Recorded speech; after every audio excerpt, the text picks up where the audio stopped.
Mesti ceblok pecah.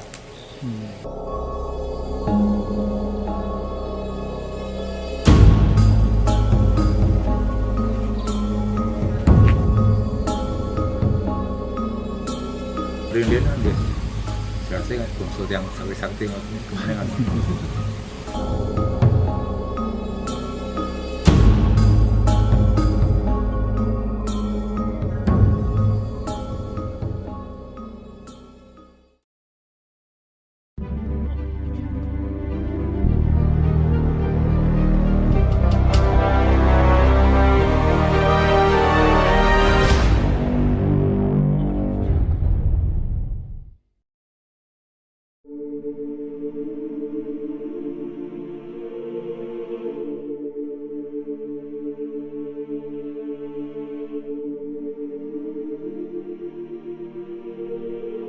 Keberagaman selalu kita junjung tinggi demi terciptanya perdamaian abadi.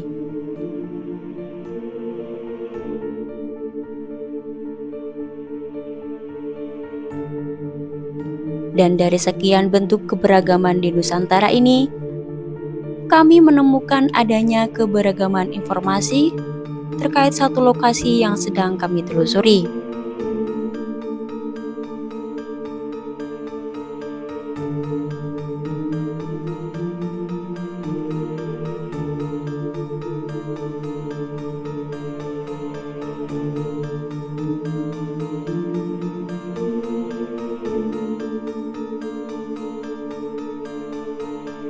Untuk menuju ke lokasi, medan yang perlu kita tempuh memang cukup mudah.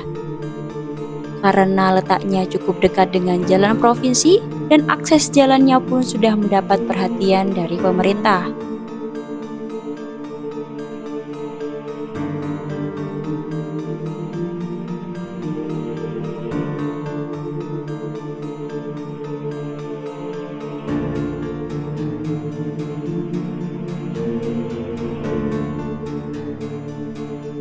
Saat memasuki jalanan desa yang mengarah ke lokasi makam, kita akan disuguhkan dengan pemandangan suasana pedesaan yang sangat asri.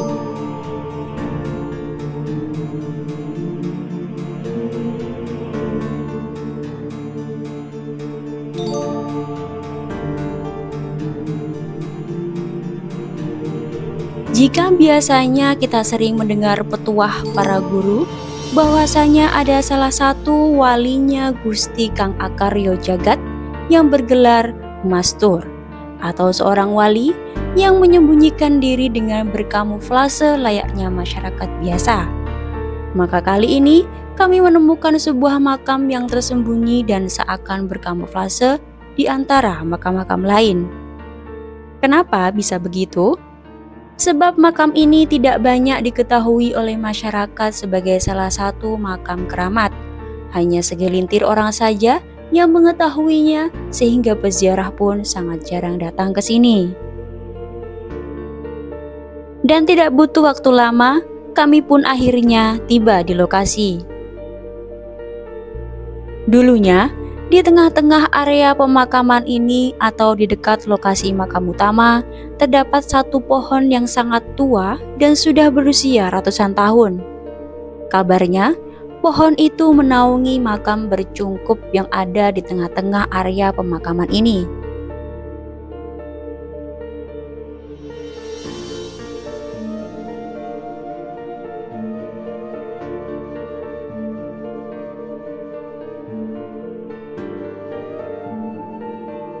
Dari cerita para leluhur warga setempat, jika ada burung yang hinggap di pohon itu atau melintas di atas makam utama, maka burung tersebut langsung jatuh dan mati.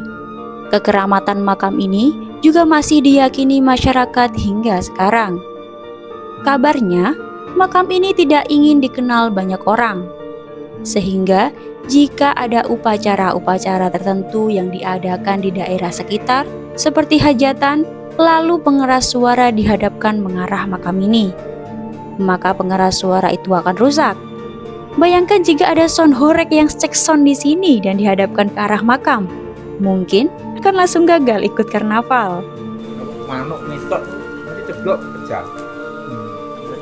Nggih, kan Rian. Flashback nih. Mana ya buat Rian? Aku kan yang belum buat balik jongwek apa? Cerita dari generasi ke generasi yang diyakini kebenarannya oleh masyarakat hingga saat ini, kabarnya Mbah Martorejo adalah pembabat alas pertama di sini.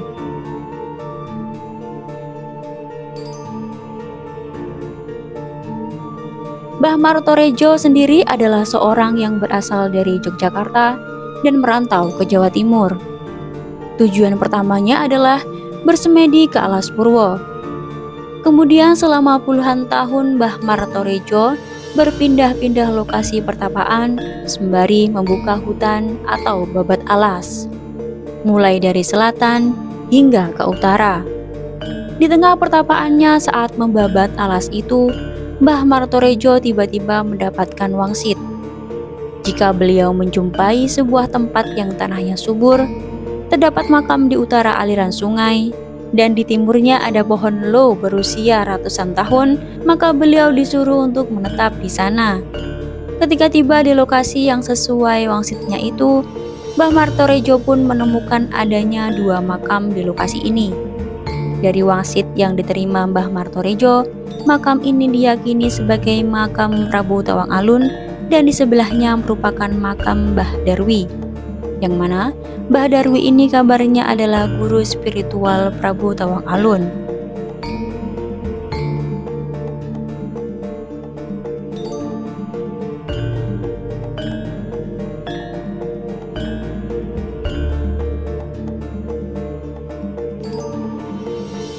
Ada banyak versi terkait makam ini. Ada yang mengatakan bahwa makam ini adalah makam Prabu Tawang Alun pertama atau Menak Seruyu. Kenapa demikian? Karena saat kerajaan Blambangan mendapatkan gempuran dari Mataram pada kisaran tahun 1638 sampai tahun 1639, kerajaan Blambangan sempat kewalahan hingga menyebabkan Prabu Tawang Alun I terpaksa melarikan diri.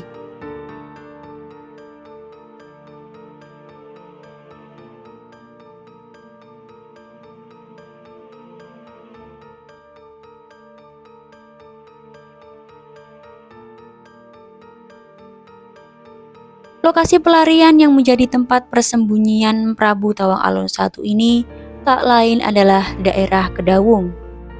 Daerah Kedawung tersebut berada dalam lingkup wilayah Desa Seraten, Kecamatan Celuring, Kabupaten Banyuwangi. Sebenarnya, pada masa itu daerah ini masih berupa hutan lebat dan belum memiliki nama daerah. Karena Prabu Tawang Alun I memiliki nama lain sebagai Pangeran Kedawung, yang diambil dari nama ibu kota saat beliau memerintah, yaitu Kutadawung, atau sekarang lebih dikenal sebagai Dusun Kedawung yang ada di Desa Paleran, Kecamatan Umulusari, Kabupaten Jember. Akhirnya, lokasi persembunyiannya juga disebut sebagai daerah Kedawung.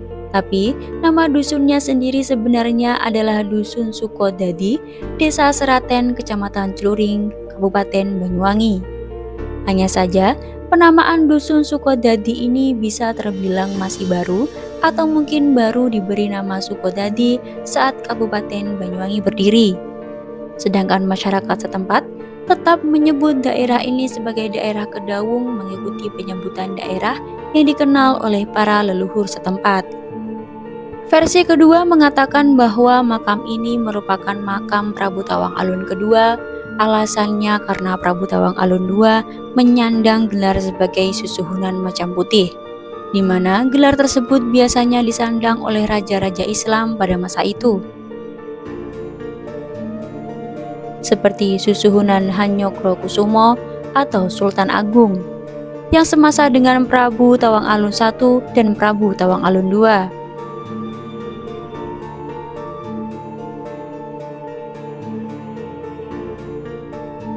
Karena Prabu Tawang Alun II bergelar Susuhunan Macan Putih, sehingga diyakini telah beragama Islam, maka keberadaan makam ini diduga sebagai makam Prabu Tawang Alun II. Meskipun ada yang mengatakan kalau Prabu Tawang Alun adalah raja Hindu yang meninggal lalu dikremasi dengan cara ngaben.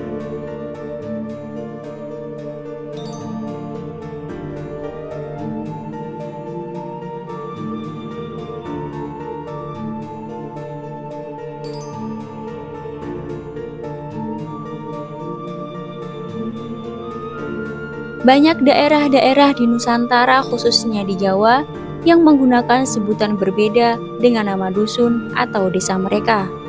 Seperti ada dusun Talorejo yang juga berada di lingkup Kecamatan Celuring, tapi masyarakat mengenalnya dengan sebutan daerah Dukuh.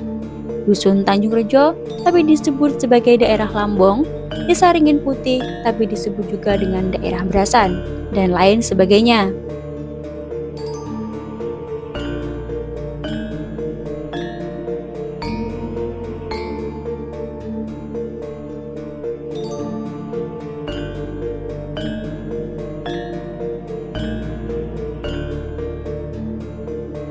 Selain itu, penyebutan nama daerah biasanya juga dikarenakan daerah tersebut pernah disinggahi oleh seorang tokoh di masa lalu. Seperti halnya, di Kabupaten Banyuwangi ada sebuah kecamatan bernama Kecamatan Giri yang diambil dari nama salah satu wali Songo yang terlahir di daerah tersebut, yaitu Sunan Giri. Ada juga desa Lemah Bang di Kecamatan Sungojuruh. Disebut Lemah Bang karena ada salah satu di lokasi itu pernah digunakan sebagai tempat bersemedinya Syekh Siti Jenar. Sedangkan Syekh Siti Jenar juga dikenal dengan sebutan Syekh Lemah Abang.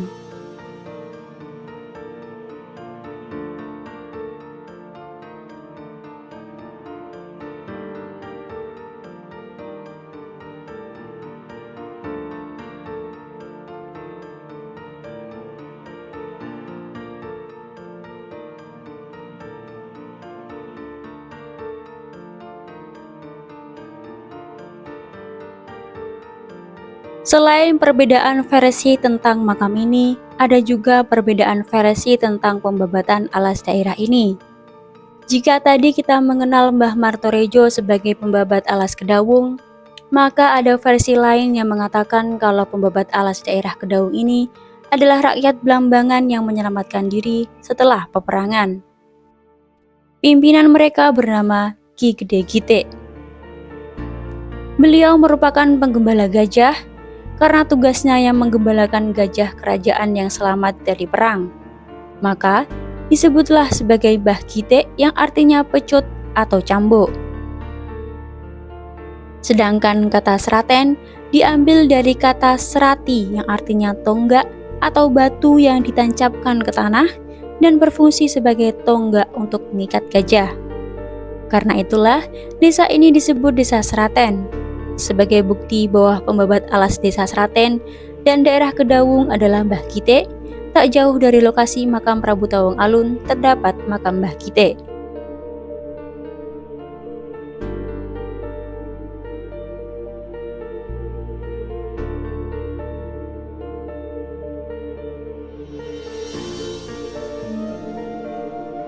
Sebagaimana yang kami sebutkan di awal, bahwasanya makam ini seolah ingin menyembunyikan diri.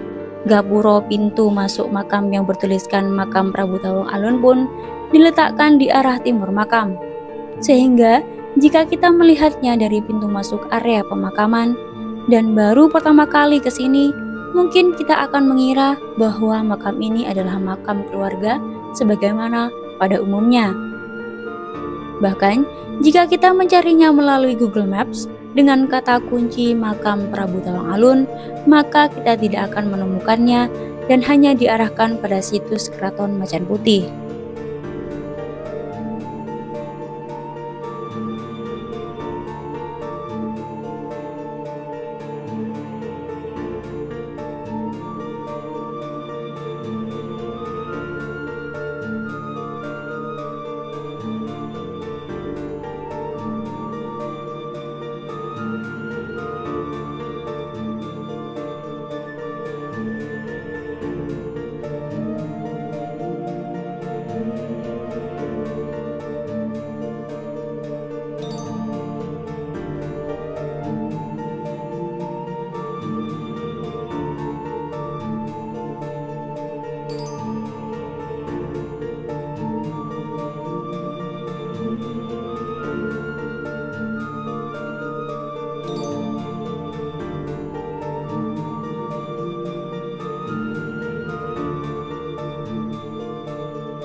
Tapi, kita bisa menemukan lokasi tepatnya dengan menggunakan kata kunci makam Mbah Darwi.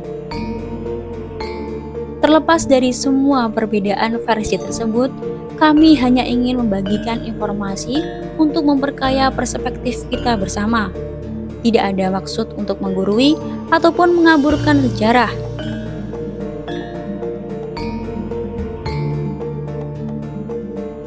Jika Anda memiliki informasi tambahan untuk memperkuat bukti atau tambahan informasi yang berbeda, kami akan sangat berterima kasih jika Anda berkenan untuk membagikan di kolom komentar.